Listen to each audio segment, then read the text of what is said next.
Good evening, folks, and welcome to another round of Regulator Geeks.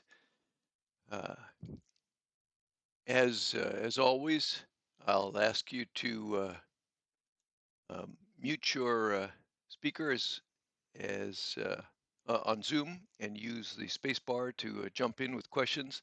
I hope everyone will interrupt frequently every time a concern comes up, because that's what makes this best, is the interchange amongst all of you.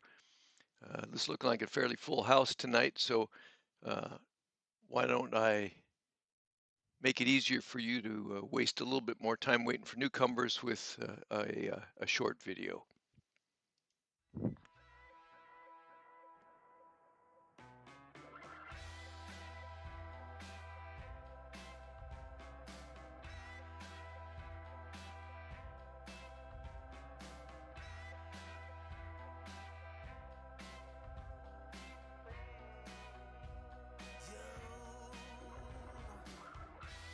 I'm not afraid to do the Lord's work.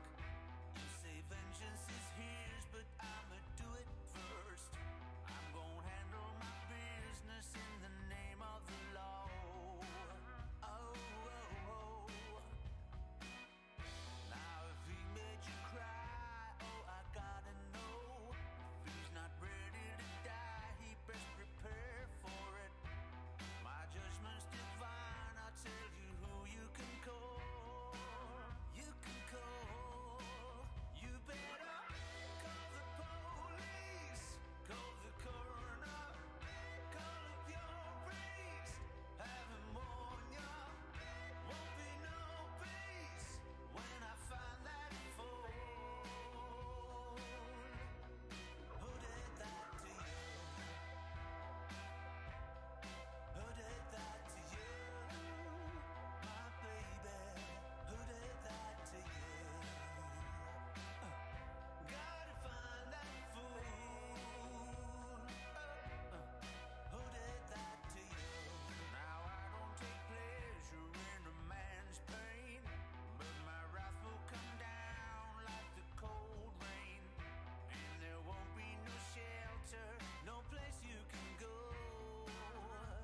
Hey, hey, it's time to put your hands up.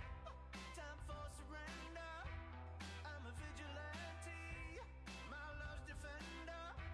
You're a wanted man. Here everybody knows. Yeah, you better call the police, call the coroner, call up your priest, have him warn ya. Won't be no peace when I find that phone. Who did that to you? Oh, who did that to you, my baby?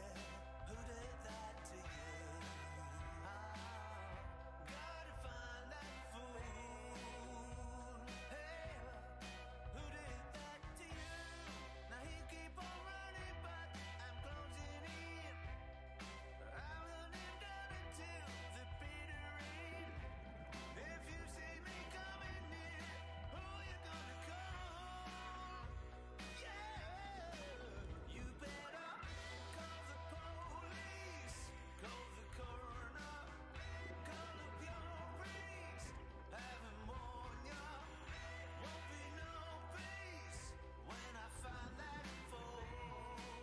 Girl, you better call the doctor, call the lawyer, chase him all the way to California. Got my player trying to find that fool. Who did that to you?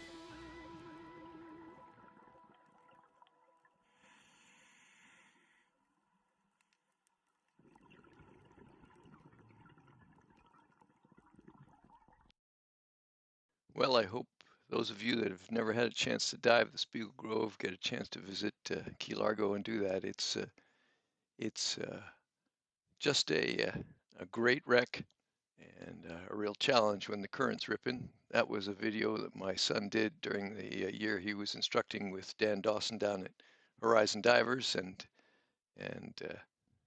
he enjoyed guiding on the wreck, although he did get a little tired of the parades of divers brought by some of the other shops. But anyway, a great boat, and that's where we did our test. We'll talk about that in a little bit more detail. I think it's fair to ask uh, why we even care in the first place, because when we did our last little seminar, uh, we pretty much showed that a lot of the regs we tested, or most of the regs we tested, and certainly all the modern regs we tested, sort of fell in that sweet spot where performance was very close. And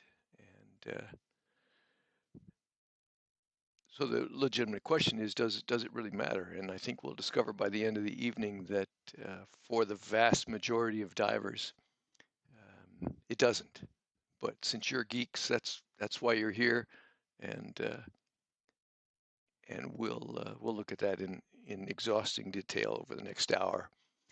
Um, Smarter people than I, and namely Dr. Simon Mitchell from New Zealand, an anesthesiologist, has studied respiratory physiology in great detail and has identified that uh, gas density, uh, just being in the water at great depth, and of course equipment all play a role in breathing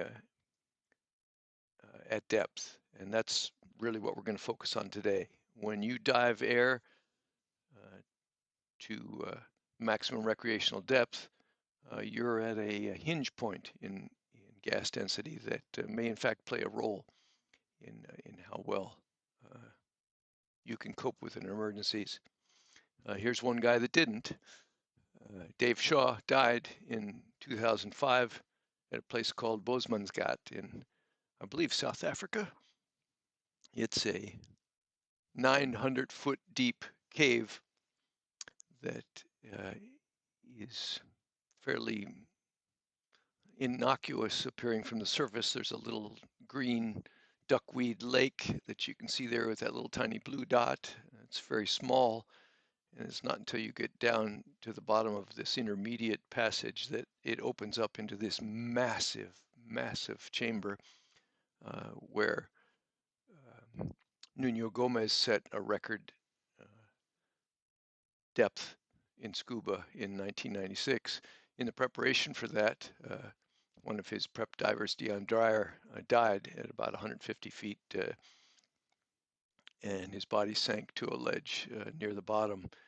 Dave Shaw found that body in 2004 and decided to try and retrieve the body, and died in the process. If you go to the link, the YouTube link at the bottom, it's a fascinating presentation by Dr. Mitchell on the respiratory physiology that that led up to that, and we're going to touch on that just a little bit. Uh, After the death, there was lots of speculation. He dove at a mixture of 482, which is to say 4% oxygen, 82% helium, and a smidgen of nitrogen, 14% nitrogen. Uh, and even despite the reduced density of helium, was carrying a fair respiratory load. Much as in a patient with emphysema, it's fairly easy to breathe in and take a breath, um, but a patient with asthma, a patient with emphysema, has small airways collapse and finds it difficult to exhale, which is why you see the emphysematous smoker on the street with his lips pursed, because pursing his lips during exhalation maintains a little positive pressure there that helps him exhale. The same sort of thing happens during a forceful exhalation for you and I, and that collapse is usually of no significance because we have adequate diameter at the bronchiolar level. But when you add extra molecules to the mix at greater density, greater gas density, getting the air out of the alveoli after you've taken a breath becomes progressively more difficult. Um, and Dr. Mitchell theorized that although it's not a linear function, the harder and harder it got to provide gas exchange for whatever reason, at some point you would reach a place where you could no longer exchange the carbon dioxide you needed, and you would become hypercarbic. Your blood would become more acidotic, and hypercarbia has its own consequences for diving, which in fact is what probably killed Dave Shaw. He just went to sleep because he was unable to unload the CO2. And Dr. Mitchell studied that. I don't expect you to be able to read this slide because it's got a little bit more detail on it than our resolution can provide on this meeting. But basically, it's a meeting of one of the proceedings of NOAA and some other organizations, DAN among them, in 2015. And that presentation, called The Respiratory Physiology of Rebreather Diving, showed for the first time the results of an experiment he did with rebreather divers exercising on ergometers underwater at varying depths. And they all had equipment failures. You see that in the dark gray. About 5 to 10% of the dives all had an equipment failure or equipment problem that caused them to fail the run. Um, but as the gas density got greater and greater, all of a sudden there was a knee around 6 grams per liter where the number of failures just due to carbon dioxide accumulation took off. And he modeled that, and it turns out that you begin to see a precipitous decline in your ability to exchange carbon dioxide at 6.2 grams per liter, which on nitrox uh, is only 128 feet. So that's within recreational depths. Now, this was a rebreather test, and rebreathers typically have a greater work of breathing than an open circuit regulator because of the double hose, because of the multiple valves, plus the density of the scrubber through which you have to pass uh, your breathing gas.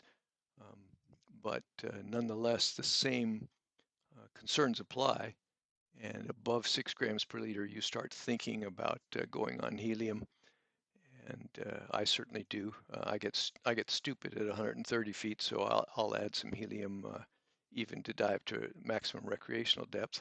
But for this experiment that we did on these regulators, we did it on nitrox with no helium just to maximize gas density. So the driver for this experiment was that based on Dr. Mitchell's work, recognize the importance of gas density to our safety. Are there factors in regulator design or tuning that will have an impact on our ability to survive a dive in current on the Spiegel? Uh, Divers by the thousands go there every year.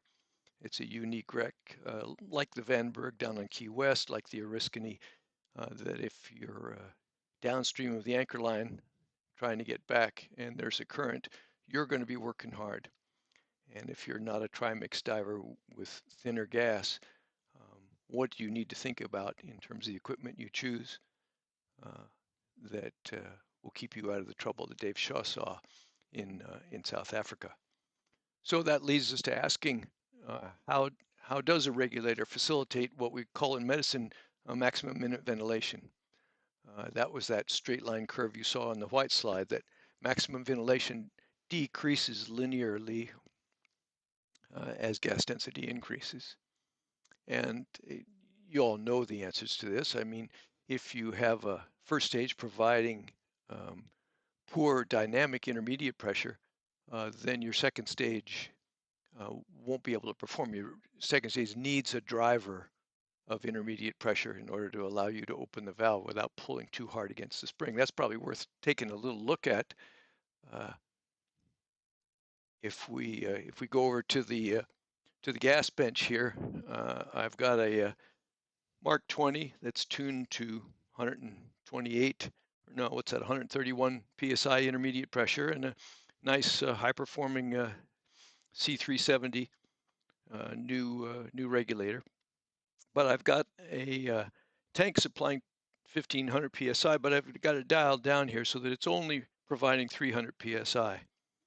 That means this is a near empty tank. Now, if you're down at 130 feet with 300 psi in your tank, you've got other problems in judgment but it's still worth looking at this. I'm going to turn off my microphone so it doesn't overcome the Vox and just watch the dial. So there's 300 psi. What happens to dynamic intermediate pressure when you purge the regulator or you try and generate maximum gas flow?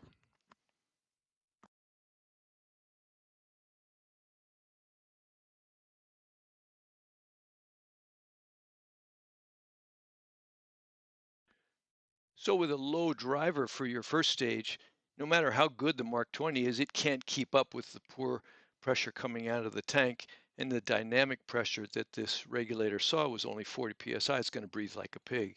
Now, if I instead dial this back up and go to the 1,000 pounds or 1,400 pounds that are left in this tank right now, and we do the same test, you'll see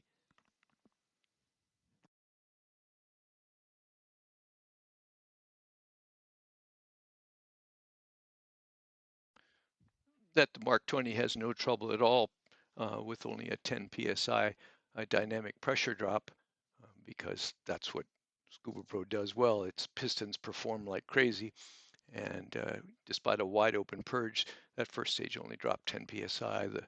The second stage valve will have no trouble keeping up with you there. So that would be the first piece. In any case, a driver for the second stage is our first piece of the puzzle. So you have a shitty first stage or one that hasn't been serviced well, or most commonly, if you have a filter that has gotten repeated exposure to salt water and has turned green, but you haven't serviced it, that sintered metal filter acts as a barrier to air passage from the tank, which impairs the first stage's ability to maintain IP for the second stage. Once we move down to our second stage, we've got something that all regulator geeks focus on, cracking effort. Uh, Most of us like regs that breathe sweetly, that you just barely have to suck on them and the valve opens. And a lot of us tune our regulators a little hot because we like that feeling. We like the ease with which you take a breath. And then once you go to the operation of the valve, once it's open, we have the difference between old regs and modern regs. Really, we have case design uh, and the factors that it play in throughput. And we'll look at that in a little detail. When you look at case design factors, that is an immediate segue into Venturi action. Uh, all modern regulators, well, not even modern ones, I mean, even dating back to the 80s, if we go back 40 years, uh, all second stages depend upon Venturi and the decrease in pressure within the case that creates to help suck that diaphragm in, keep the valve open, so that the cracking effort you have on the static side at the very beginning of the cycle either stays the same, gets easier, or gets harder due to Venturi effects. If you have a lot of case turbulence, like we did with the old Heathways um, or Healthways regulators that had very boxy shapes, a lot of turbulence would help keep that diaphragm puffed out, and you would have to suck against that turbulence to keep the valve open. And the effort you had to exert to maintain a flow at higher and higher rates of exchange, and therefore theoretically at deeper and deeper depths where you had more molecules passing through the valve, would increase. Aqualung, in fact, had a specification that said you had to stay below 6 inches of suck at, I believe it was 15 cubic feet a minute. We have come a long way since then, and it happened very quickly in design. If you look at the 108 case on the right, you see the first use of a bowl-shaped, or what may have been the first case use, with a circular shape to it as opposed to the boxier Healthways designs. And that in itself provided some facilitation of flow out the mouth tube that improved Venturi action, although it was subject to the vagaries of case brazing when they brazed on the mouth tube. Sometimes it stuck through a little bit more and you had a little bit of a lip. And so from regulator to regulator amongst the 108s, the Venturi performance would differ. Uh, Certainly within a decade, Decor recognized that, and they began including that little fin that you see on the left with their downstream regulators that helped to guide airflow from the hole where breathing gas came out and create a jet that was its own narrowing that created a drop in pressure that helped hold the diaphragm open. The rest of the world very quickly jumped on board. Everyone had one. Uh, Aqualung created a little passageway directly from the valve right to the mouthpiece. Apex tucked in a plastic fin in a little slot.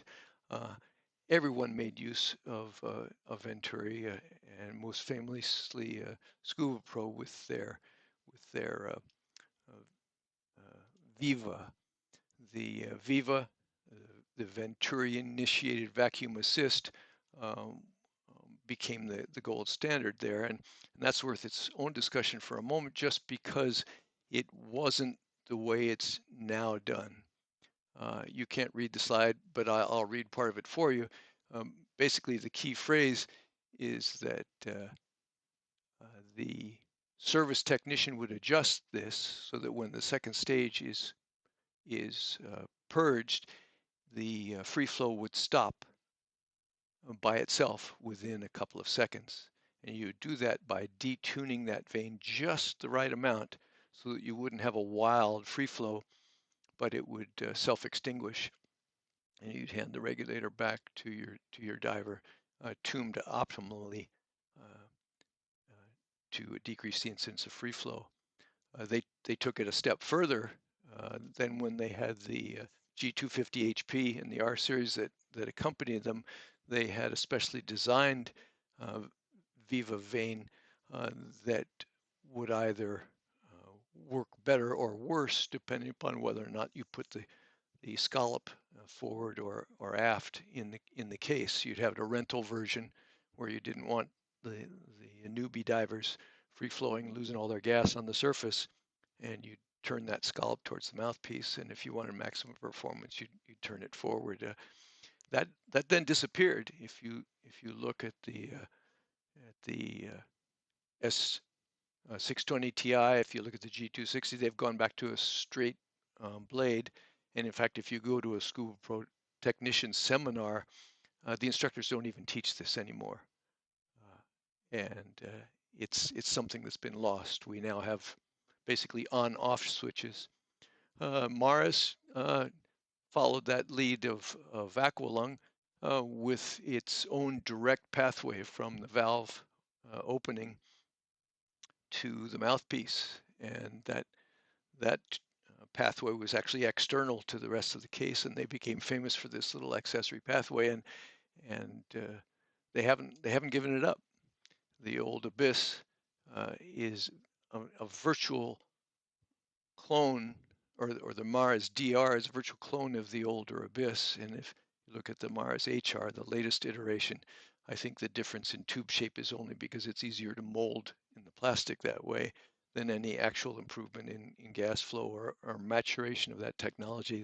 They have not given this up, and they continue to market downstream regulators to accompany their very stable first stages.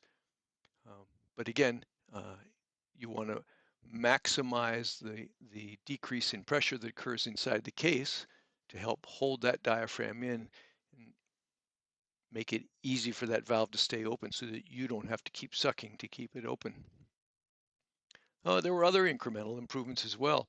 If you look at these two barrels in the G200 or the G250, and then the S series that followed it, it's very clear that that the that the opening for gas flow uh, was significantly enlarged and changed configuration.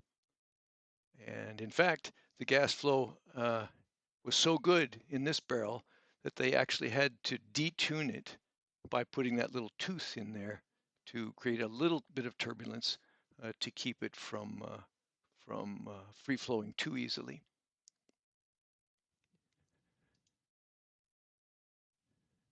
When you take it one step further and you look at the G620, I'm sorry, the S620 Ti and the S270, you can see there's a little tiny hole in the top of the barrel.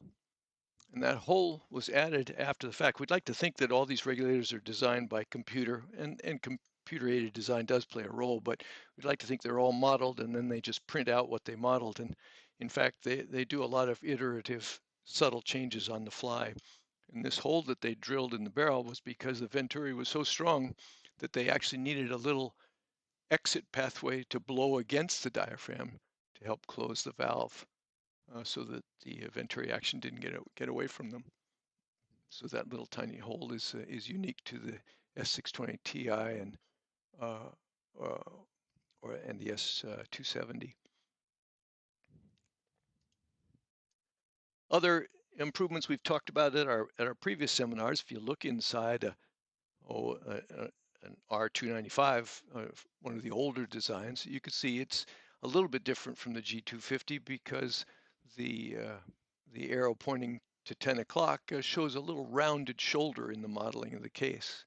They tried to improve airflow uh, by rounding the passages to decrease turbulence.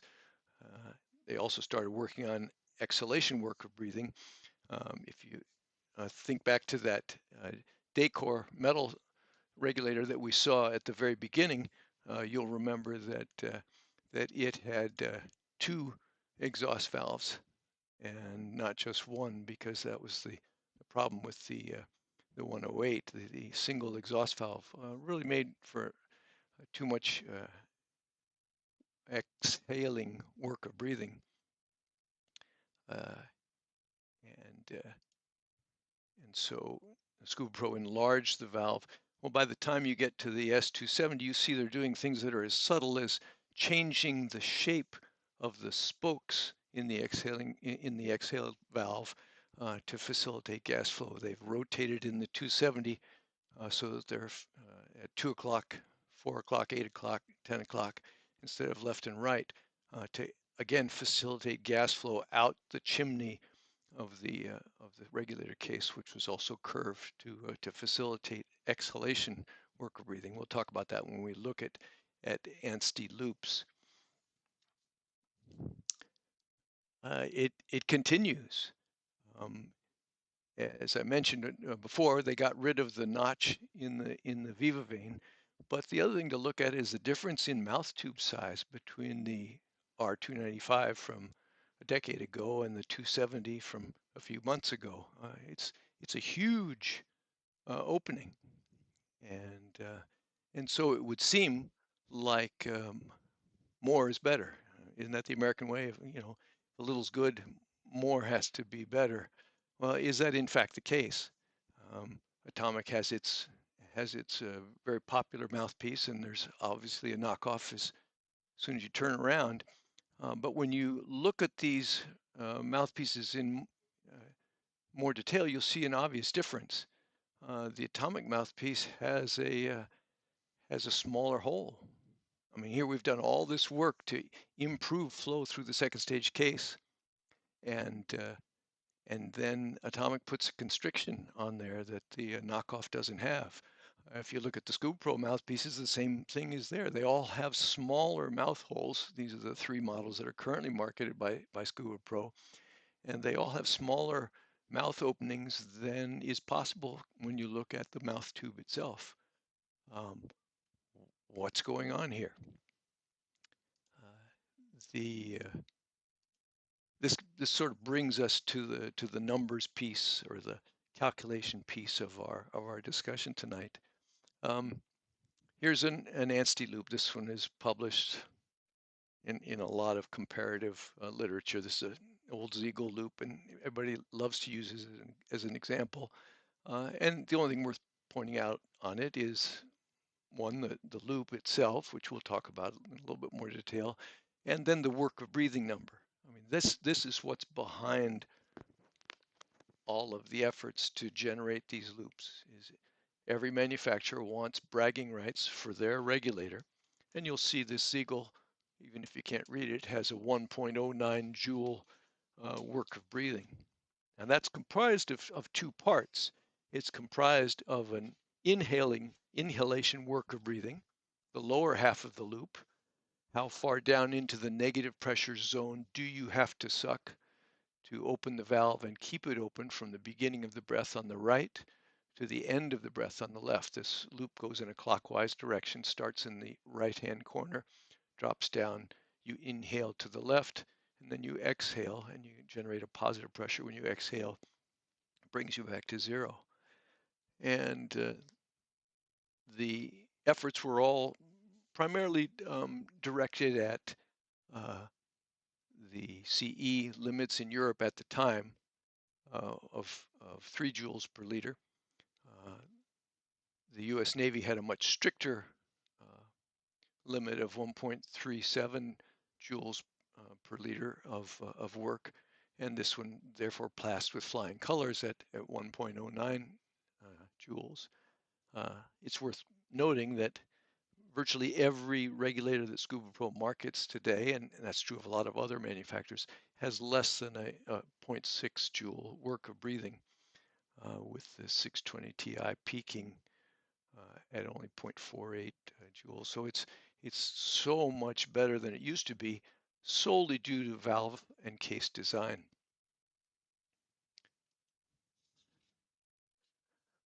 Well, what goes into creating those bragging rights? Well, you've all heard about the CE limits, and they're done at 167 feet, although the Ziegel was tested at 198 feet. But you're doing this at great depth, and you're doing it at 62 liters per minute. When you convert from liters to imperial measure, that's 2.3 cubic feet a minute. And for those of you that measure your sac, you know that that's 3 times, your average sac noodling along in in the ocean. If you're working hard, you might briefly get up to 1.5. And this says that you're going to add 50% more to that. In other words, 2.3 cubic feet a minute is probably the maximum that a fit Navy diver could maintain for about 5 minutes before fatigue sets in. And then you add one more wrinkle to the mix. This particular test was done at 198 feet, 7 atmospheres, and 167 feet is common for CE. Uh, so you've got gas density, thinking back to the beginning of our little chit chat, to add to the mix. But we look at the loops, and they all look the same, and who knows what they mean. On the bottom side is how much you have to suck, and on the top side is how hard you have to exhale, and everything pretty much looks the same. But does it? The difference between the Ziegel loop that we just looked at and the Scuba Pro loops on the right uh, is that they're not to scale. If you put them to scale, you see the tremendous improvement in breathing, in work of breathing that has been accomplished by modern regulators. Those ones on the right are not identified by regulators. Scuba Pro does not want this information shared. Those are all screen captures from little promotional videos, uh, and they actually don't want to talk about their numbers at each point. But you can see roughly, if you look at the right-hand edge of each of them, how hard you have to suck to open the valve. And if you look at the units of 5 millibars, that's an inch and a half uh, or more. So it's clearly more than what it's tuned for, and that is a function of depth, even though the static opening of the valve shouldn't change. gas density plays a role here as well. But the part I'd like you to focus on a little bit is where the lower half of the loop crosses the zero line, where it turns into a positive pressure. In the middle of each of those breaths with a modern regulator, and even for just a fraction of a second with the old Ziegel, it crossed over into free flow. And theoretically, that's a good thing. It's helping you breathe. It's pushing gas at you for a portion of the breath before you begin to let pressure rise as you stop your breathing cycle and the valve closes again. And the notion of a reg going into free flow is something uh, that uh, Pete Wolfinger paid some attention to when he wrote Regulator Savvy. Now, Mr. Wolfinger was not a gas engineer. He worked for Scuba Pro. He worked on the consumer side uh, and the tool side. Peterbilt is a direct descendant of the designs for tools that he worked on for Scuba Pro. But it should be noted that he's not a gas engineer, and so this was his way of thinking about flow in terms of how regs performed. And all of us that have bought Regulator Savvy and looked at the book and even built the tool that's over my left shoulder there in the background uh, to mimic what he demonstrates in his book, he assume that there's a correlation between regulator performance and what he talked about in this air line, the atmospheric inhalation resistance line that he would graph out. You'll recall from the last seminar when we chatted about the variety of regs uh, that we could choose from as a diver. We ran a loop, and you can see in this slide the flow meters at around 4 cubic feet a minute, and the magnehelic is showing an inch and change of suck. So you have to suck at an inch to keep this valve open. And and we talked about my heartburn with the Apex line of regulators, and the one that I had picked for examination, which had a Wolfinger graph uh, of that top line. And you can see it had a fairly high work to keep the valve open through all the way up through 8 cubic feet a minute. Now, if you think about sucking in as hard as you can maybe generate. I can get the poppet on my rotameter to jump up to 4 to 7 cubic feet a minute for a fraction of a second, and that's as sharp as I can inhale. So I'm not sure what it meant. Everybody loves Apex, and yet when you run this through Pete Wolfinger's loop, you could see that it got harder and harder to breathe the more flow we put through the regulator.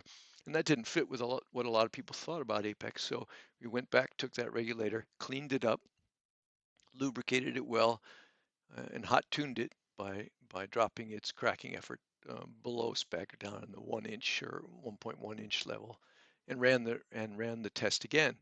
And you can see that the change was markedly different.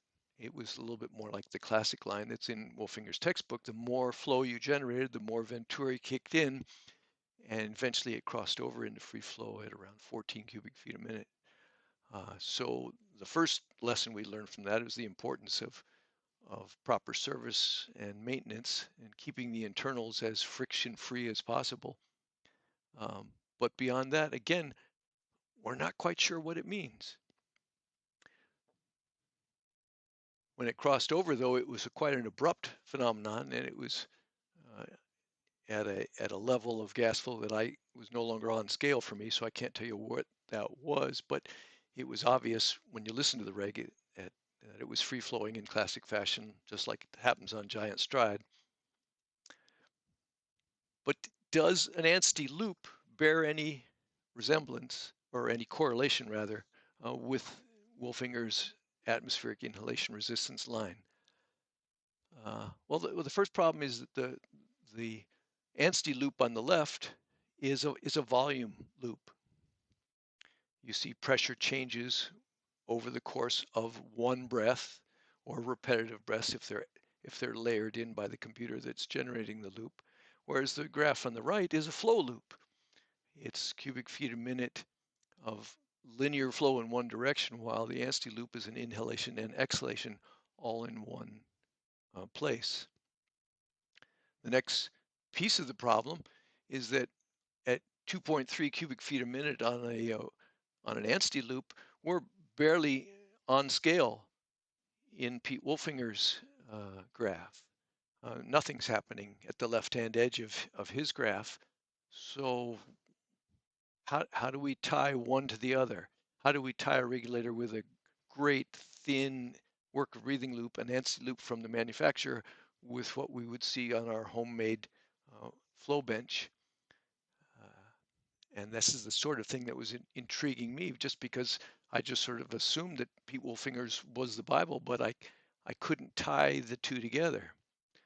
The Anstey loops gave the manufacturers bragging rights, but I didn't know what sort of air graph I would expect to see.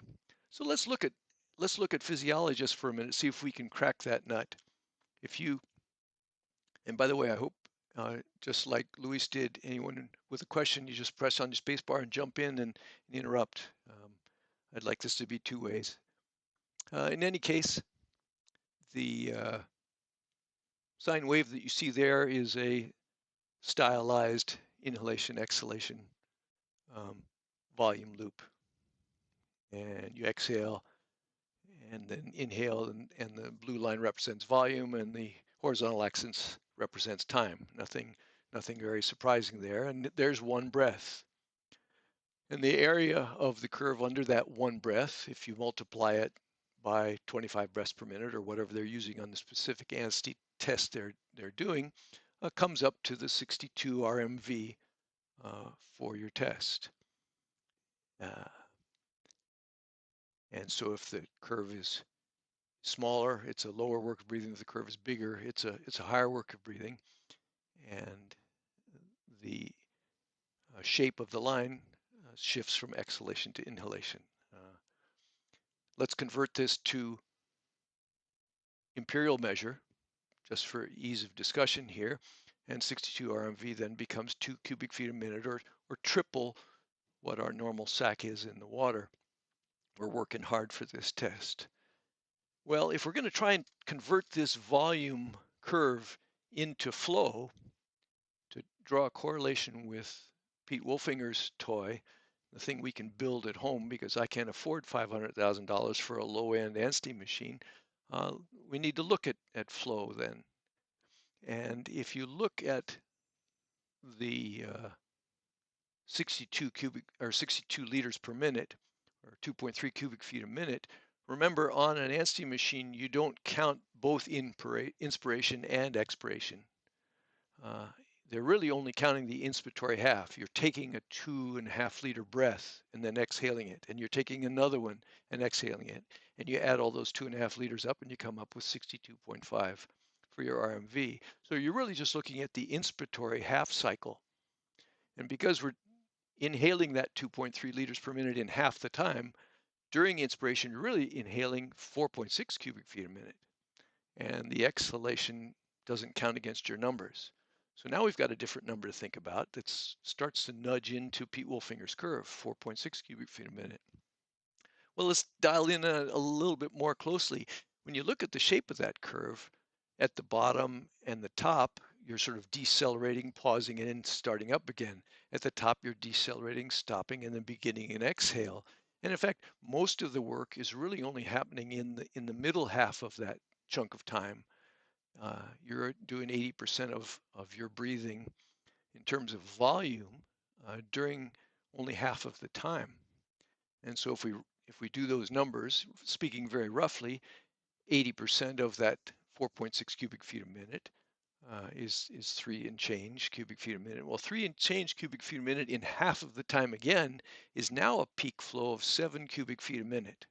So now things begin to make sense when we think back to our initial graphs, to our sweet spot if we look at what's happening at 7 cubic feet a minute, we're beginning to approach what's happening on an Anstey flow loop. So now when we look at the curve and we look at 2.3 cubic feet a minute and realize that all of that inhalation, or 80% of that inhalation, is happening in only a quarter of the time, 7.4 cubic feet a minute is now in a place where those two curves begin to diverge between the solid line and the dotted line. We start to be able to see a difference in regulator performance now if we look at 7 cubic feet a minute. And indeed, when we go back to the graphs we talked about in the last Regulator Geeks session, we see a nice tight clustering with some differences around 7 or 8 cubic feet a minute. We see that. Of course, Luis.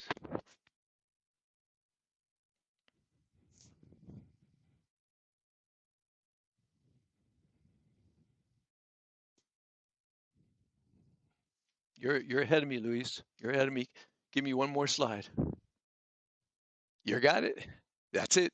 That's it. So there's our sweet spot. Yeah. We've got what appears to be a nice clustering there uh, that's reassuring to all of us. If we tune a reg so that it fits in the red box, we're going to be good, aren't we? Well, no, Luis is right. That 2.3 cubic feet a minute is happening at 7 atmospheres.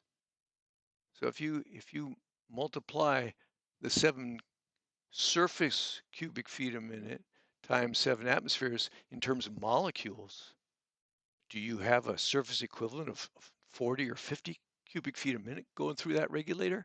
And this is where Reynolds numbers kick in, where Venturi flow and fluid dynamics kick in. What is the equivalent between what we can measure with our toy at 7 cubic feet on the surface and what's really happening at depth? And Luis hit the nail on the head. It's a bit of an unknown that I've spent a little time trying to follow up on. We have only half an answer, but it's intriguing, and that's why 15 of you showed up tonight to geek out over this. But it's just a hint at the true answer. Here's our Anstey machine. It's a $200,000 to $1 million toy, depending upon how many bells and whistles you attach to the black tank there next to those yellow steps. And if we take a minute to look at a video, you can see briefly what goes on underneath the surface inside that tank. We like to show you how we test regulators. We're at our testing laboratory at our facility in Vista, California near San Diego.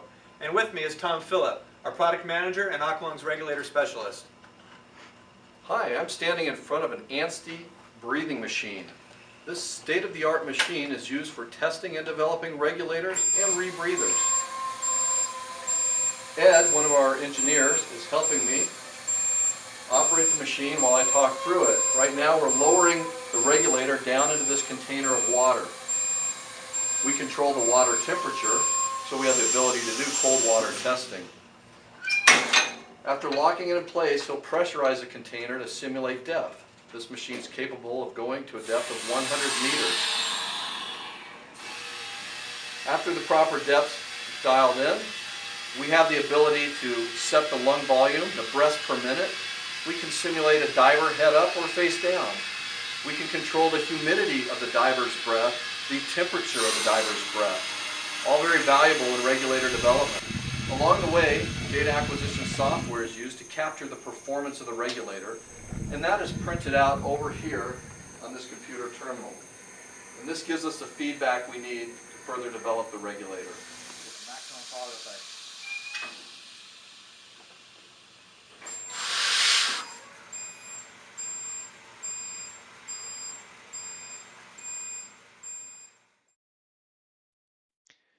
The key piece of that video was the 1.5 seconds in the middle that's in this picture. When maximum flow was running through this, and I think the Aqualung movie was done at slow motion, because I've seen this once before on another video clip that I couldn't find for tonight, and that regulator is just shaking inside the machine. The little sinusoidal jiggles that you saw in that Ziegel Anstey loop that we looked up at the very beginning are typical of the mechanical vibration that's happening in this toy. And it bears only a modest relation to actual hyperventilation underwater, which is a much smoother phenomenon, but it is repeatable. You can put it on the computer, you can measure it, and then you can brag about it in the showroom. Um, so how we get from this toy to breathing underwater is a little bit of a jump. Um, what's happening is real, but it's not necessarily physiologic. So it means that the question is still alive. How do I take the loop that my manufacturer just bragged about and plug that into real world diving? And the answer is that you just got to go dive it and try it. Um, and and yet the numbers still may play a role. When I was looking at the manufacturer's website for the Anstey machine in England, I ran across this picture on the right-hand side. In addition to their mega toy, they market this. I think it's primarily intended for regulatory departments for like North Sea oil rigs, people that are sending workers out into harm's way, rescue divers and the like, and they need to know that the equipment they got back from service is still operating up to spec, that it can match the performance on the Anstey loop. And so they have this toy made by the same company called the CSTF surface testing facility that runs 35 cubic feet a minute through the regulator for 2 seconds as part of a 12-second test. And they made these two statements on their website that flow, which I presume they're talking about the 35 cubic feet a minute for 2 seconds, is functionally equivalent to part of an Anstey loop. And then they went on to say that if you don't exceed 25 millibars or 8 inches of suck during that 12-second test, your regulator is likely to meet the specification requirements of EN 250. And so that was a light bulb moment for me. That said that there is a surface flow which bears an equivalence to one point on that Anstey loop. And I'm hoping it's that point right in the middle of inhalation when flow is the fastest, at peak flow moment. If your suck at that moment is not greater than 8 inches, you have a regulator that'll pass EN 250. So it kept the fire alive trying to find that. But the problem is that I can't get anybody to help us out with that. Um, we have the sweet spot here on the left, but then we have that whole area off to the right of the graph where performance amongst the regulators really begins to diverge. And if at 167 feet and 4 degrees centigrade, we're really talking effective flows of 20 or 30 cubic feet a minute, now we can see a really wild divergence between regulators, whether it's tuning or design. In any case, the lines are no longer tightly clustered. And so I followed up when this issue came up with Dive Lab in Florida, because their website says if you have a project you want to talk to us about, drop us an email. We'll get right back to you. And I wrote to them, and it was crickets. I didn't hear anything. And after I ran this test in Florida, uh, getting a little bit closer to an answer, I wrote to him again, saying, "Hey, this is what I did.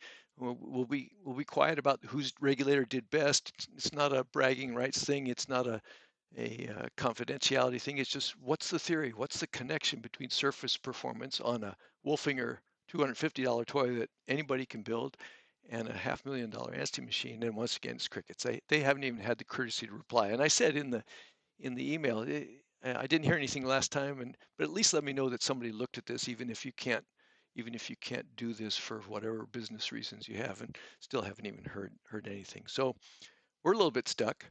Um, and instead, the best way to do it is just to try it out. Can we feel the difference at the right hand edge of that curve when things are starting to divert? Can we feel? So what I did was I put 11 regulators on a couple of first stages. I had 3 on my primary and 8 on my 100 cubic foot monster, and dove it at the maximum density that I could safely do. I didn't want to take myself to 130 feet where I'm stupid, but I took it to 120 and did it with no helium. So that was 6 grams per liter, right near the knee of Simon Mitchell's danger curve, at least for rebreathers. Not so dangerous for open circuit because I'm not pulling it around in a circle. But at least it's at a point where we've seen that gas density has an effect on my performance. Uh, I had set aside 20 minutes for the test, mostly because I wasn't sure how much gas we were going to use, and that meant at 121 feet that I was going to be stuck with 15 minutes of decompression or a 35-minute run time. Horizon Divers provided me with I had to hire a safety diver, and he came down on doubles, and then he brought along a small pony of 100% oxygen for accelerated deco if it ended up being necessary if we lost one of our primary supplies. So here's what you came for. Um, we we took these regulators, and unfortunately my C370 didn't arrive until last week, so it just missed the cutoff. So I was disappointed in that. But other than that, we tried to encompass all of the designs. We had a downstream regulator, the C350. We had a lot of balanced um, standard designs, both in large case like a G250 and in small case like the Atomic. We used a couple of center balance regs and even threw in a balanced adjustable. And I want to particularly thank Robert Jacoby because he donated this beautiful 129 uh, um, that was converted to a balanced adjustable for the test in silver there in chrome. The interesting thing about that regulator, it was only manufactured for 2 years and has its hose input on the wrong side. Uh, Back before Patty had established that the primary and the octo both come on this side and one of them goes up into the magical triangle and blah, blah, blah, it seemed pretty logical that if you're going to have your primary on one side, you maybe have your octo come in from the other side. And so they built a 109 that had the hose and the knob switched. And I was very proud to be able to dive that. That was a lot of fun. And we'll take a look at what we saw. We chose the Spiegel Grove just because it gave us the depth we wanted. But the big concern, since I didn't know months in advance what the current would be like, was finding a protected location to do the test. This is a monstrous vessel. If you haven't dived it, it's 300 and some odd feet long. It was built for the as a landing ship dock, an LSD, LDS, I can't remember. And the whole aft end of it is a big open bay with a drop-down tailgate that hovercraft could jet up onto and inside for servicing. Uh, and is, I think, the third largest purposefully sunk wreck either in the United States or in the world, behind the Vandenberg in Key West and the Oriskany, the aircraft carrier that was purposely sunk. There are, of course, bigger wrecks out there, but not directly sunk to create an underwater habitat or a dive location. And this one is amazing. I did my advanced wreck training there, and going inside this monster is something else again, but it has something for everyone because the upper decks are accessible at about 70 feet, and the sand is at 130, and lots of bull sharks. It's like this particular well deck, unfortunately, and lots of life. Um, but the appearances are deceiving. Just this one picture that I stole off the internet and decided to credit Mr. Walsh for is deceptive. The very dark edge that you can see of the upper deck on the right-hand side of that photograph is at 90 feet, and it's another 25 feet from there. It doesn't look like it, but it's another 25 feet to the bottom of the well deck where we lay in the sand to run the tests. Uh, you've already seen the pictures of the monster that Horizon let me take along, and I don't think Rainbow Reef or any of the other organizations would have let me do that. But I knew Dan, and he catered to me and let it all happen. Unfortunately, the current was pretty light that day. Um, so we charged this so that everything was pressurized, then shut off the tank for the giant stride. Uh, didn't have any free flow, so it stayed pressurized, luckily. But the most important part, there was no current bringing that down the anchor line, so it was physically feasible. The test itself consisted of 4 parts. I tried to simulate what I'd already set on the surface was a hot tune cracking effort. These were all set at the minimum specification for the regulator, with the exception of the Poseidon jet stream and the D420. We'll talk about that. But the first test was just a gentle sip. Just how easily does that valve crack after we set it up hot on the surface? The second one of the 4 tests was a sharp inhalation, as hard and fast as I could, knowing that at home I can ping that little bobbin up to 4 to 7 cubic feet a minute. So what does that range feel like at 5 atmospheres? The flip side of that then, of course, was a sharp exhalation, a single to see what worker breathing sort of felt like on the exhalation side, going from regulator to regulator and then back again as time and air permitted.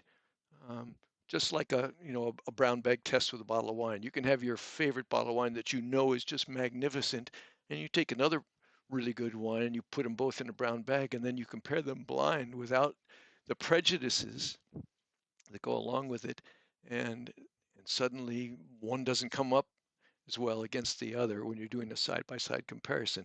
They're both great, depending upon the meal you're with, but side by side, one is clearly different from another, even though they're both Cabernet or they're both whatever they are. And it's amazingly brutal as a comparison doing a brown bag wine tasting. Well, it's not too different here. A lot of sand, a lot of silt. My safety diver would hand me reg after reg after reg, and I sort of would know, but I tried to suppress my prejudices, and he would write down the results, and then we'd switch back before regulator, and we graded them. I'm not going to share the tenths of a point differences of this because this isn't a which reg is better test. They all were tightly enough that I don't think that is fair to any manufacturer or any model to purposely diss a brand. But there's some interesting differences. The last test, the pièce de résistance, if you will, was hyperventilating on the reg. Um, I had to be a little careful at that at depths. One, because it's a lot of work. Two, because it blows through a lot of gas, and then I didn't want to lower my own CO2. So it was really just a 4 breath test with each one, with a little pause to let my own CO2 go back up again, and then do it again on the next regulator, 4 breaths. And again, grading each reg sequentially and then going back and mixing it up to try and get a bunch of numbers, a huge bunch of numbers that we could then sort out and categorize and compare. And here's what we saw. On the surface, since all the rigs were hot tuned, uh, they were great. They were great. I mean, I set them up that way. They were all tuned below specification, uh, and the D420 was not. The D420, breathes like a pig on the surface because it's designed to be dived this way. It's designed to be dived with 1.25 inches of water pressure on the diaphragm below the valve, below the exhalation leaflets, to preload that valve so that the 1.2 that this was set up for really becomes 0.2 underneath the water. So on the surface, the fact that the D420 didn't breathe well didn't phase me. The jet stream is a whole different animal. We'll talk about Poseidon, I think, maybe for our next my next Reg Geek get together, just because these animals are so different. This really doesn't have any Venturi. Lowering the pressure in here doesn't translate to sucking in this diaphragm. If you look at this regulator, uh, this diaphragm sits uh, at the end of this telephone, and when you suck it in, it ticks up against that servo valve. And when that servo valve opens, it depressurizes this area. And depressurizing that area allows the center of the valve to depressurize, and this umbrella then collapses.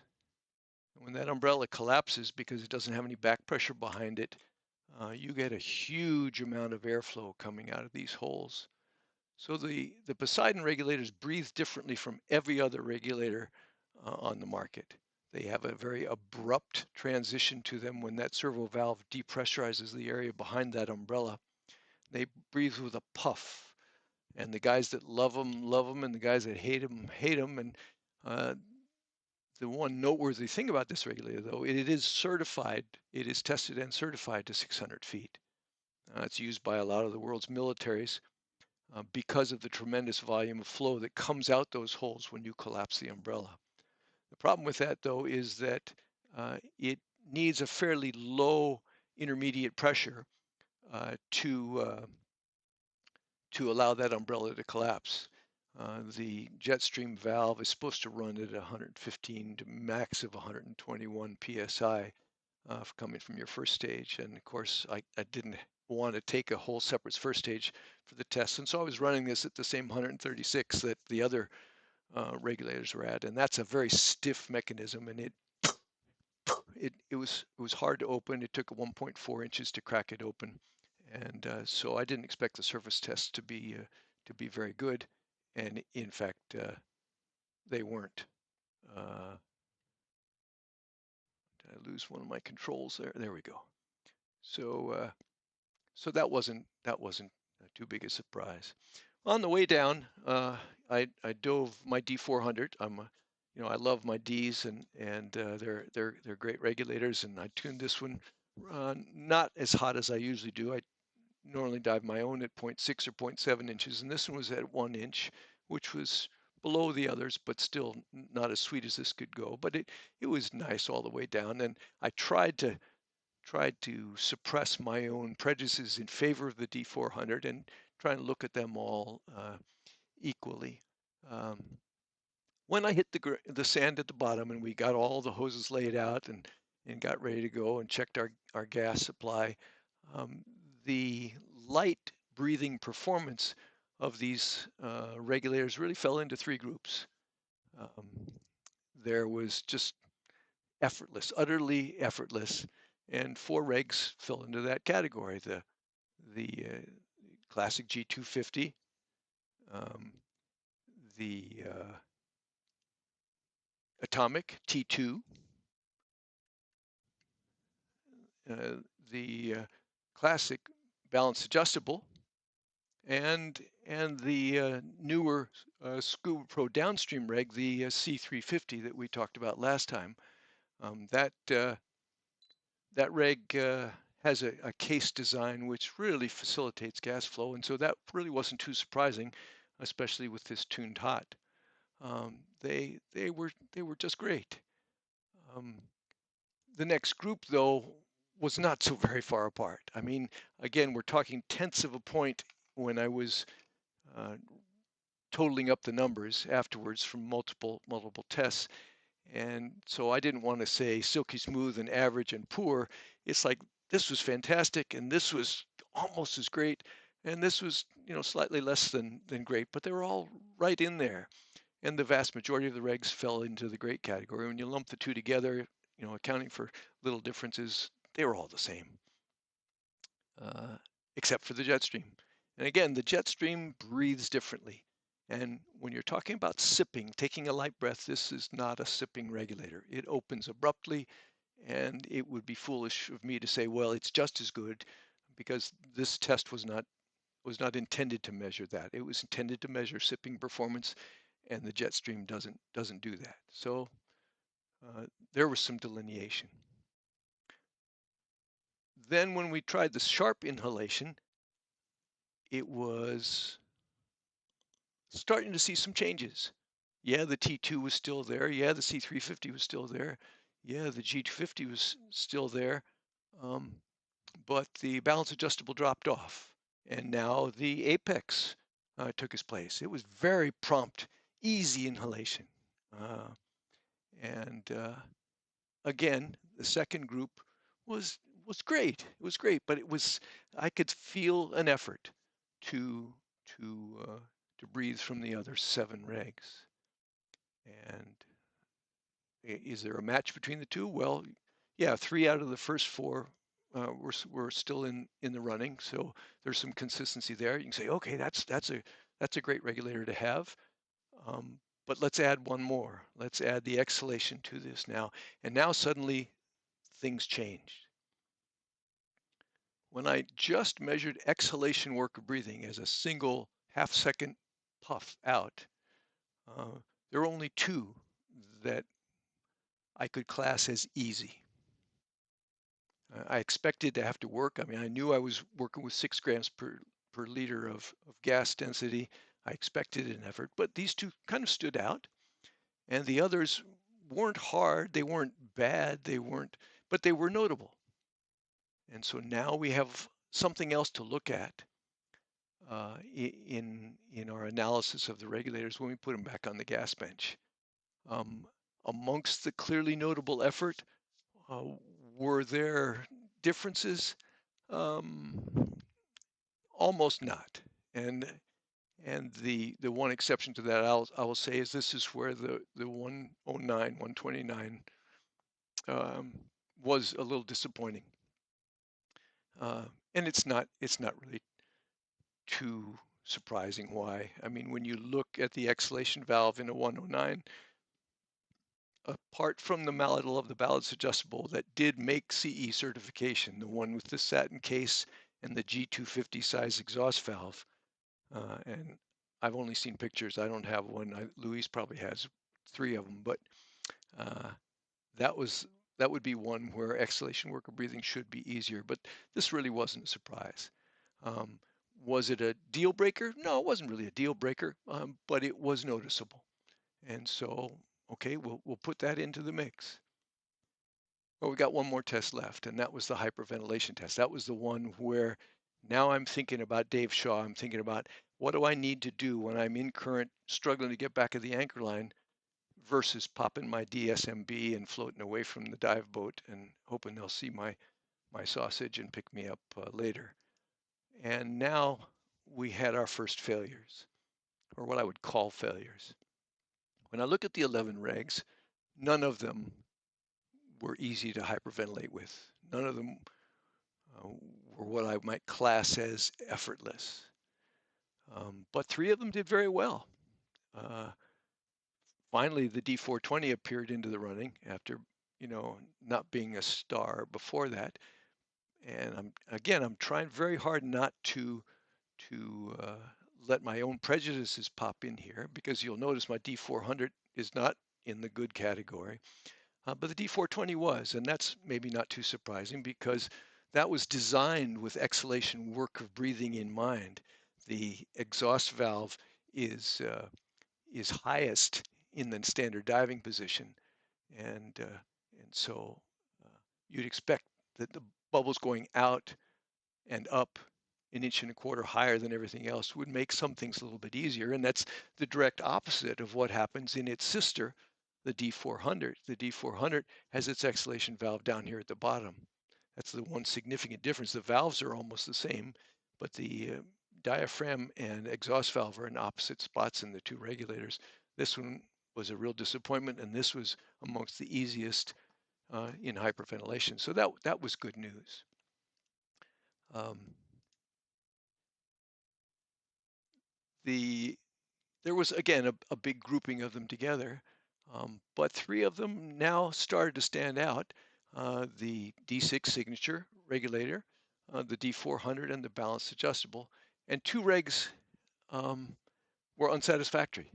Uh, Despite having an easy inhalation on the C350 and a normal one on the TX100, despite having an easy exhalation on the C350, when I hyperventilated with these 2 regs, they stuttered. I don't really know how to characterize it for you. They clattered. They vibrated during the in out, in out, in out. and the um, uh, the effect was startling. I can imagine being in current, being worried about my safety, trying to get to that anchor line up there, and having that happen to me at great effort, and and it wasn't there. It was a fail. I didn't like either of them, and I'll call them out for that, because I think we have an answer for it in the discussion section. But it was a stand. It stood apart, and and so I think we need to look at that. Um, so where are we sitting right now? Um, we have some uh, disappointments, like that my D400 in the middle there. It wasn't silky smooth, which is a little disappointment. Could I have gotten it a little better if I tuned it to 0.6 or 0.7? Maybe. The balance adjustable was uh, that was great to see. That a classic regulator like that would just breathe silky smooth, and is one reason why the reg is still used so consistently. Uh, and in this case, light breathing, even at 6 atmospheres, was just great to have happen. Uh, the uh, the jet stream's performance, again with sipping, was not a surprise. So, I have a little disappointment on something nice to see in the balance adjustable, and something not surprising in the jet stream, and then everything else is just sort of falling into the middle.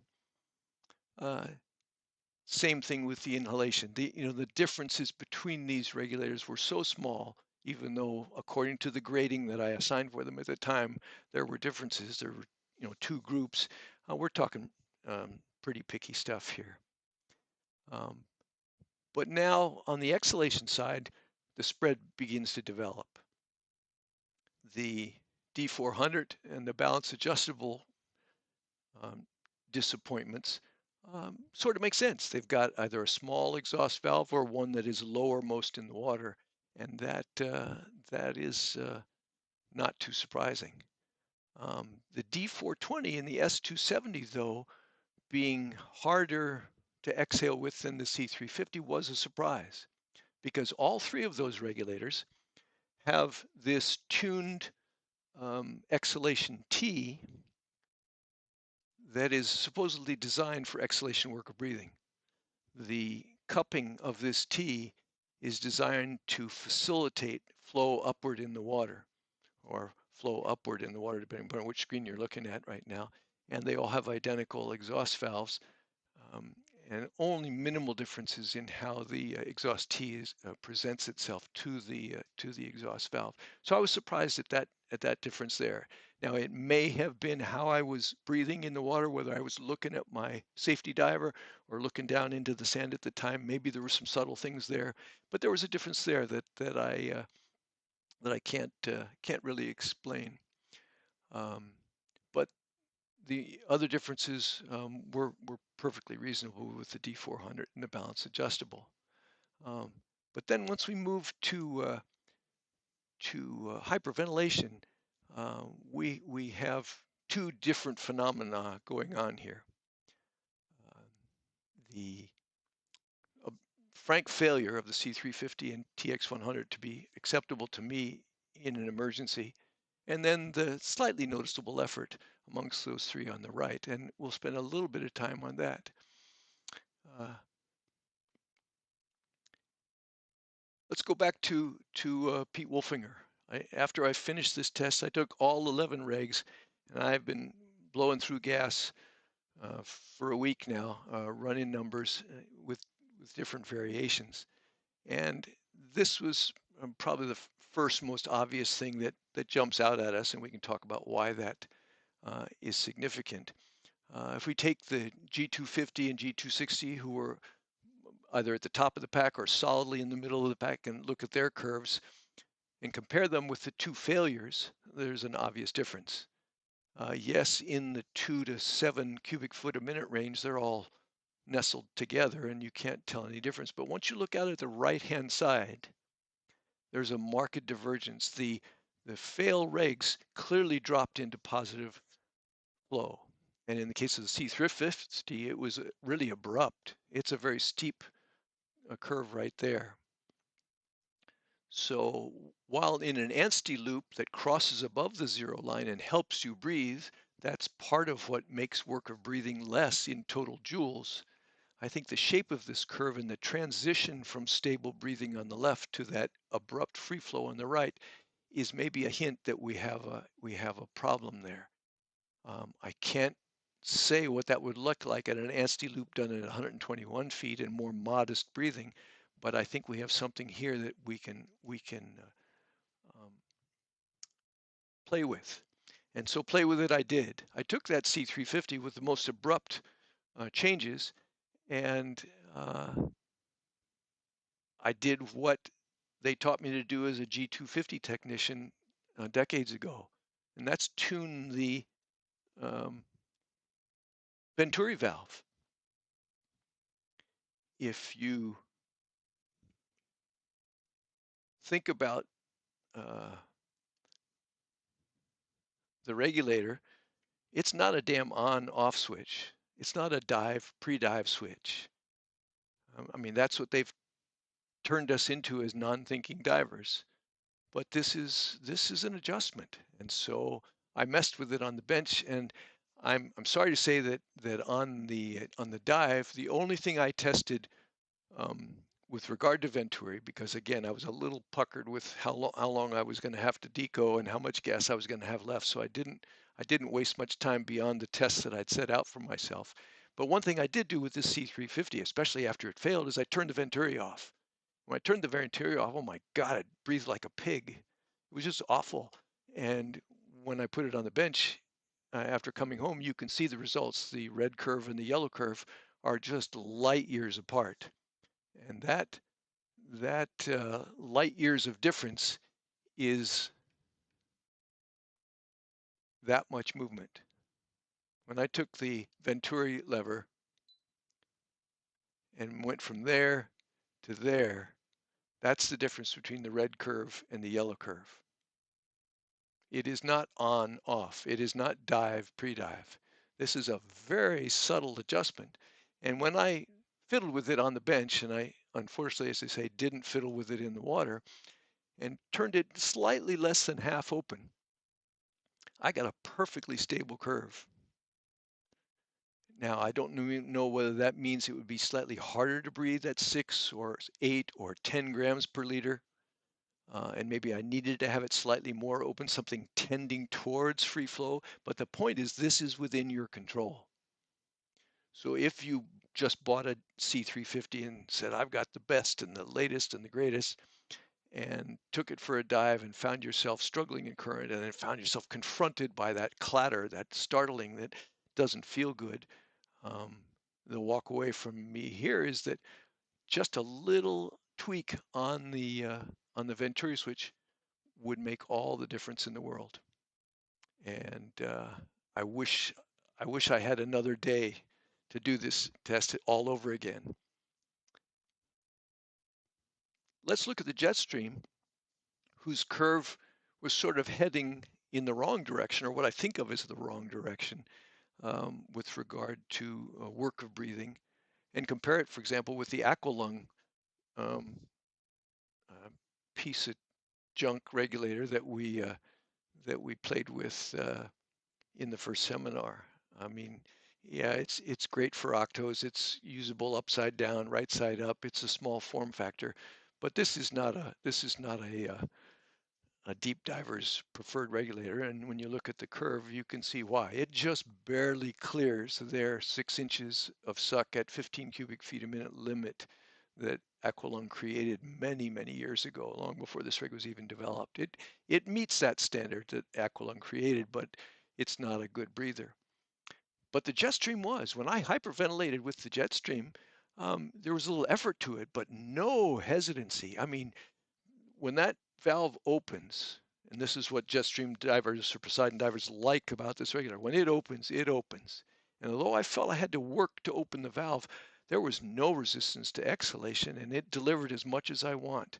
And if I had a rotameter and toy in my shop here where I could look at 16, 18, 20, 25 cubic feet a minute, I'm wondering if this curve indeed wouldn't level out. I don't think it would keep getting harder because as hard as I worked that regulator, it just delivered tremendous flow. And I imagine being at 250 feet on a mega dive and loving this regulator for that. But I can't prove it to you. I don't know that is really what would happen, but I'm seeing a difference between that and the Aqualung ABS. It's a little stiffer than the G250 at this end of my testing range, but I don't think it will continue to increase because the valve design is so different.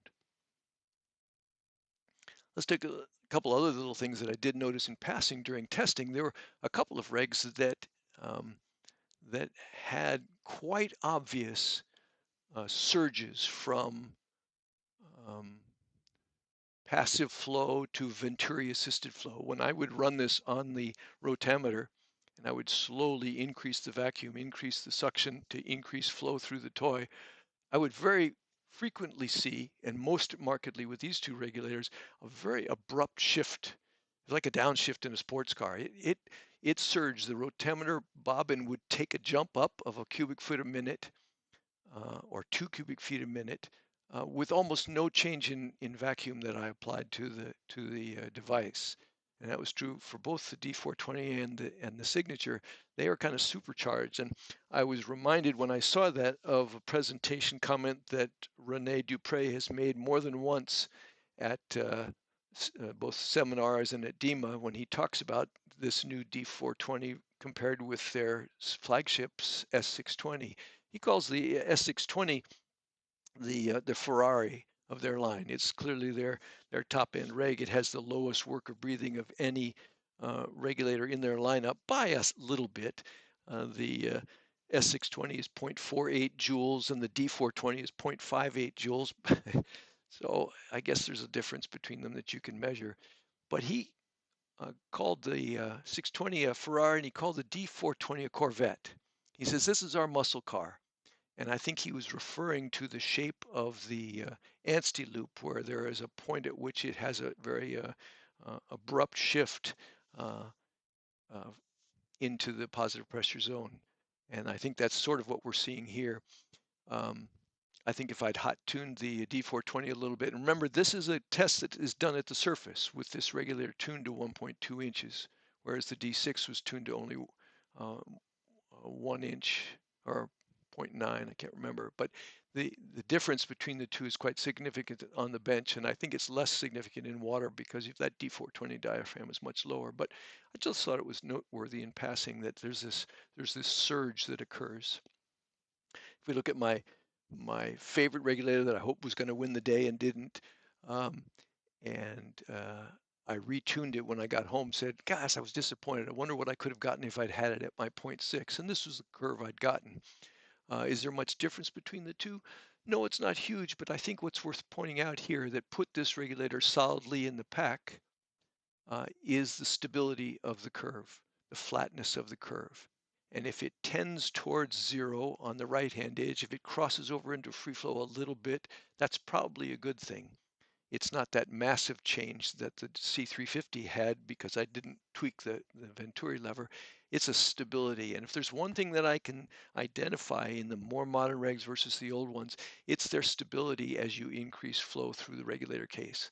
Those rounding of the edges and the smoothing of the passages that they've done as they've shifted from a hand brazed metal case to a molded plastic case that's computer designed really shows here. It's these flat curves that you can depend on.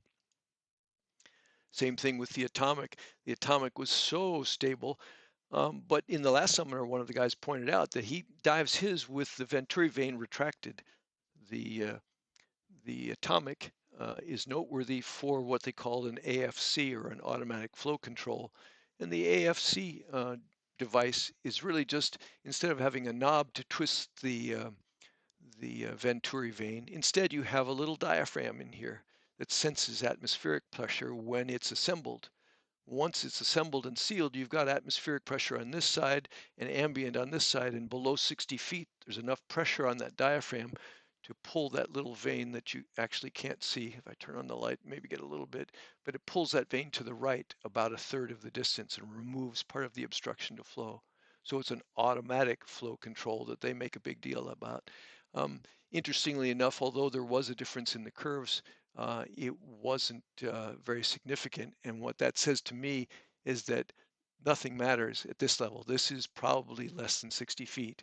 And where the action is out here, where I don't have a toy that can measure it, but an ANSI machine has, this retractable one is beginning to dip down below the other curve, and maybe that's where the Venturi flow really pulls in, comes into play. Again, in the area where I can see it though, this curve, the G250, the G260, even the balanced adjustable, all have very flat curves. I did the same retuning with my Jetstream um, because the IP was improper for that regulator, and I put it on the bench as tested, and then I put it on the bench with a proper first stage, and you can see that you immediately make the valve easier to open, and it looks as though the flow characteristics don't change once the valve is opened, which tends to go along with what we think we know about the Jetstream out here to the right, that it supplies gangbuster amounts of gas without increased resistance. So let's see if we can regroup and see what we think we've seen. 6 out of the 11 um, were just solid members of the pack. You know, they were different. The Jetstream breathed differently from the Atomic, but they, if you look at the scores, you look at the numbers, there was no easy way to pick any brand, any regular, any model over the other. I think the only thing you can say is that either they're classic, proven designs like the Jetstream, or they're the most modern iterations of what each manufacturer is providing.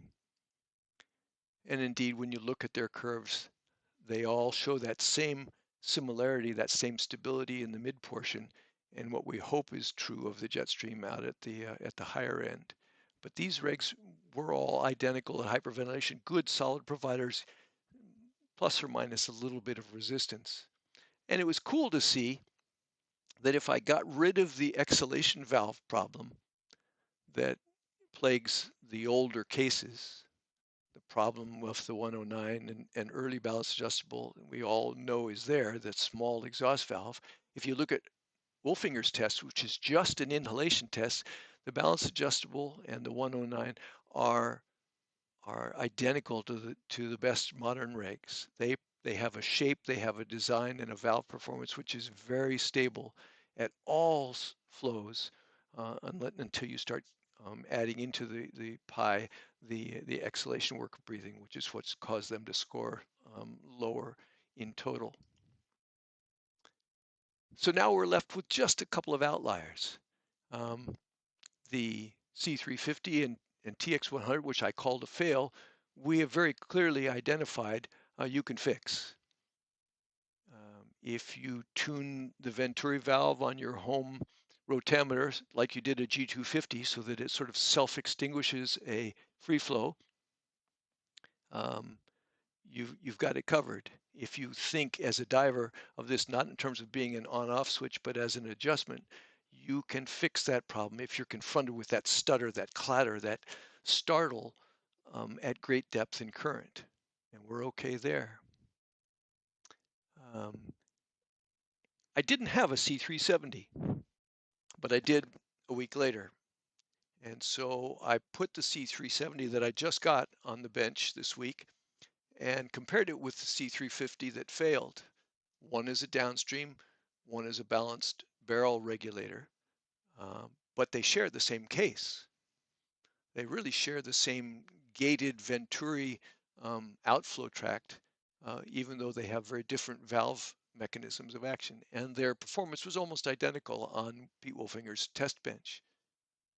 The C370 had a little surge there between 10 and 12 cubic feet a minute. I could see the acceleration into crossover. That was a little abrupt, but uh, it didn't change more than about a half an inch, although it did kind of run away the more I added flow to it. And if ANSTI tests are really out in the 20 to 30 cubic foot a minute range, neither reg is acceptable there. And this was a startling identification for me. I thought somehow the C370 was going to be different than the C350, despite the case being the same. When I thought about what the diver could do in that situation, What the C 350 and 370 both have, of course, is an adjustable knob in addition to their Venturi. Now, we've already shown that the Venturi um, is what changes the shape of the curve, but divers aren't taught that way anymore. They're taught dive and pre-dive. But if your rig ran away from you, you might have the presence of mind without thinking about the flow characteristics that we've talked about tonight to at least crank in your knob. And if you crank in your knob from a cracking effort of 1.1 hot tuned to a 1.4 in blue or 1.9 octo range, and they're turning in the valve about half to 3/4 of a turn or turning it in 2.5 turns, you can see you can flatten out the curve in the C370 at high gas flows. You can prevent that runaway, and it won't breathe like a pig, like the downstream regulator did when you crank that in there. So that is something that you could do as a diver. You could just make the free flow go away by increasing the spring tension. But what you haven't done is you haven't changed the shape of the curve. And I think that's the takeaway from me here, is that it's very clearly a Venturi phenomenon rather than a valve resistance phenomenon. When you took the Venturi vane and went from wide open to 40% to closed, you changed that from a rapid free flow to a flat line to an old Aqualung ABS style terrible breather. And that's all within your control within 1/4 of an inch. Um, just increasing spring tension keeps the same curve and it just raises it up a 1/2 an inch at a time. So that underscores the importance of Venturi in all of this. So then out of all that, when I finished the numbers, I was left with one outlier.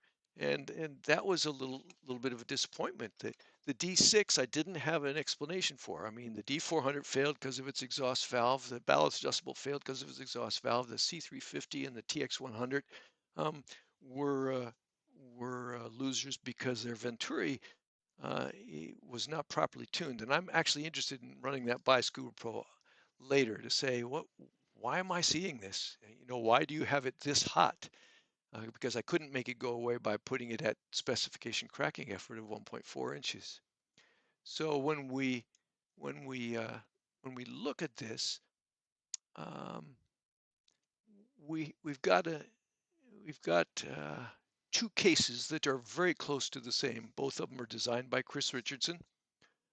This is the Hog on the right and the D6 signature in his new company on the left. But you'll see that he has chosen the same manufacturer for both designs. The cases look identical on the outside, although when you look at them on the inside, clearly this is the stronger case. He has been able to put improvements into this regulator that he was so frustrated with Hog that he left the company because he wanted to make those changes and was prevented by them from doing so. So he's made a much better regulator here, but it didn't hyperventilate as well, and I don't have an explanation. So I went back and looked at it. I was playing with it, and you can see this exhaust valve in the Hog and this exhaust valve louver in that case. And I took apart the D6, which I just assumed I was familiar with that, and I saw something that I'd never noticed before. When you look at the two exhaust um, cases, there is a clear difference between them. The exhaust leaflet folds against this one and gas flow goes out to the T. The exhaust leaflets hit this set of spokes, and you can envision why it would be harder to exhale, why work of breathing, at least on the exhaled side, would be diminished in the D6 signature. And I don't know why those spokes are there. I haven't had a chance to talk to Landon yet. I'm going to guess, if I had to pick something, that it's something like somebody discovered that water flow in current or scootering would fold this valve up, and maybe they had an instance where the valve leaflet got caught inside the case um, from getting bent during some sort of water flow phenomenon, and they made that go away by putting a landing pad for the valve leaflets into it. But the unexpected result of that was what I discovered to be a notable, if not really significant, but a notable decrease in my ability to hyperventilate with this superb regulator compared with its identically shaped G250, and it was something as subtle as that. That was an interesting surprise for me, and probably about the only marginal thing that I've ever had to say about the Signature series regulators, because I think they're superb. Um, where does that leave us? Uh, I, I I sought to find differences, like a wine tasting. You know, I assigned numbers to everything and then retested them, and then I had my safety diver when we turned out to have a little bit more time and gas than I thought, and we hadn't exhausted our 15-minute bottom time. He ran through some tests, and we compared notes. And really, when you look at it, we were awfully picky. We were looking for differences, kind of like a hospital inspector coming in to find something wrong. And even though things are going great, he'll identify something because that's what he's there for. Well, I was there to find differences, and okay, I could see them. And we did have two fails, but we have an explanation for that. We just retuned the Venturi, which makes sense, and they all fall together. So the walkaway is that you can dive any of the 11 regulators, any of the solid brands, and be confident at recreational depths, and actually even in tech diving, that you're going to be in great shape. Why? Because once you venture even deeper than 121 feet, you're going to start adding helium to decrease your gas density, and these regs are going to do fine.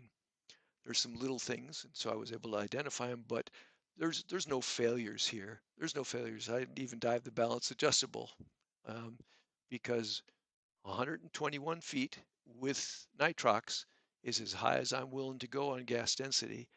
And if we think back to Dave Shaw died even with 82% helium because at 290 meters he was 10.2 grams per liter in a rebreather. And that was the kiss of death, because by the time he got to the body that he had previously identified and tried to attach the line, he got a little tangled up in the bag and rope that was leading to it. After he'd made the decision to leave the body, he couldn't get the body into the body bag and decided to ascend. But when he tried to ascend, his tanks were caught on the line, and just the effort it took to try and disentangle himself from that created enough extra CO2 production that he could not offload it, and so gas density was a key there. Um, I think I've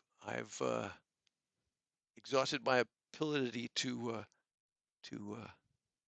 analyze nitnoid stuff, uh, and I'm open for questions.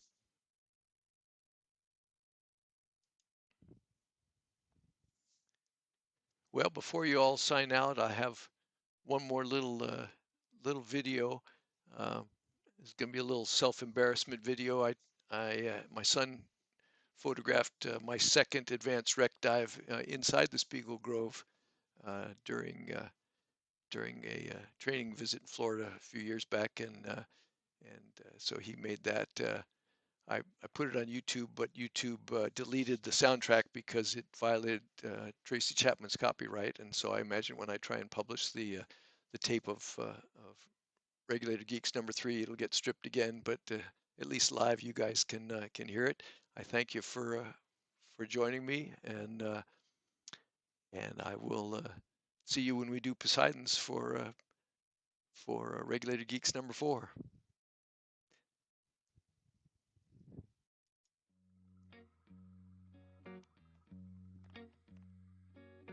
Give me one reason to stay here, and I'll turn right back around. Give me one reason to stay here, and I'll turn right back around.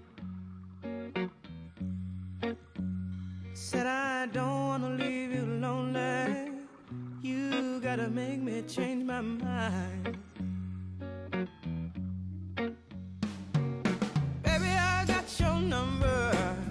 Oh, and I know that you got mine. You know that I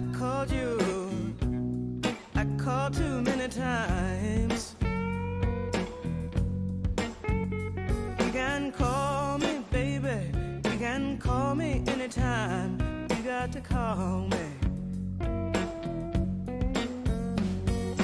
Give me one reason to steer, and I'll turn right back around.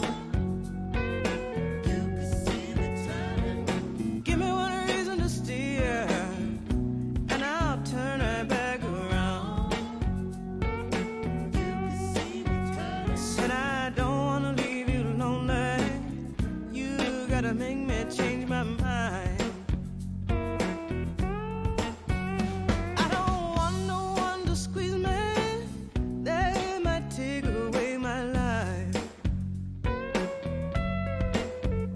I don't want no one to squeeze me. They might take away my life. I just want someone to hold me. Oh, and rock me through the night.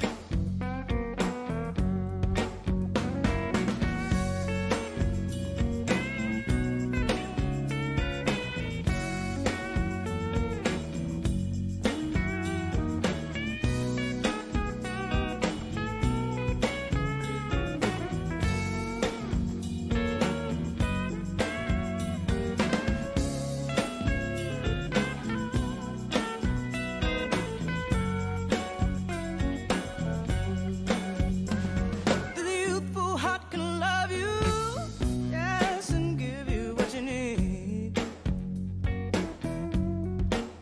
I said this youthful heart can love you, oh, and give you what you need. But I'm too old to go chasing you around, wasting my precious energy.